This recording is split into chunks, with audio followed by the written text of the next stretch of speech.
अम्मी बस तुम नमाज और कुरान शरीफ पढ़ती रहती हो, अल्लाह की इबादत करती रहती हो, क्या मिलता है? हमारे पास काम भी नहीं है और हम बहुत परेशान होते जा रहे हैं। बेटा ऐसा नहीं बोलते, नमाज कुरान हमारी जिंदगी की पहली जरूरत, सबसे अहम इबादत है। जब अल्लाह के रसूल परेशान होते थे सबसे ज्यादा नमाज पढ़ते थे। अम्मी कहाँ हो आप?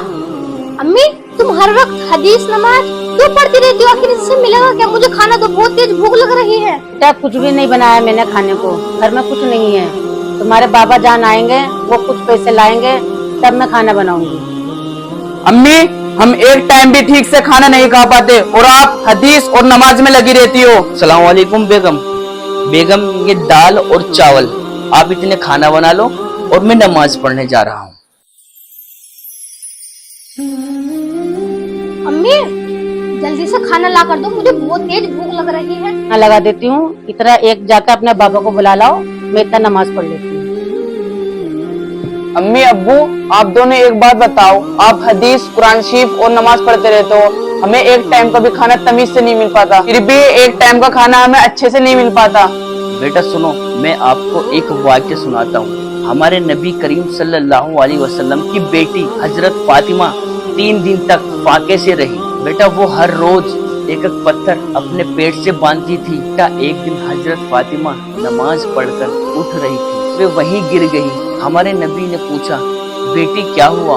तो हजरत फातिमा ने फरमाया कि अब्बा जान मैं 3 दिन से भूखी हूँ, मैंने कुछ नहीं खाया। मैंने कुछ नहीं खाया, मैं हर रोज एक पत्थर अपने पेट से बांध लेती हूँ। हमारे नबी ने फरमाया, ए बेटी फातिमा मैं भी 4 दिन से भूखा हूँ, मैंने भी कुछ नहीं खाया। सुनते हो? बेटी रोने लगी और कहने लगी कि अब्बा जान क्या हम सारी जिंदगी ऐसे ही रहेंगे? हमारे नबी ने फरमाया, ए बेटी फातिमा अपने मुसल्ले का एक कोना हटाओ और देखो क्या लेना चाहती हो।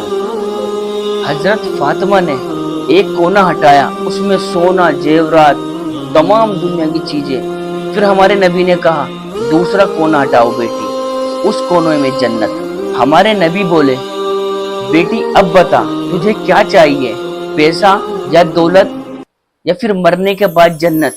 हमारे नबी फरमाने लगे कि बेटी अल्लाह ताला सब्र करने वालों के साथ होता है। तो हजरत फातिमा बोली, अब्बा जान में समझ गई, दुनिया में रह करके हमें आखिरत की तैयारी करनी चाहिए। तो बेटा हमारे नबी की बेटी फाका काट सकती है तो हम नहीं? तो मैं समझ गया, सबसे पहले नमाज और कुरान और अल्लाह की इबादत करना है, फिर जो मिलेगा उसमें अल्लाह का शुक्रिया अदा करूंगा।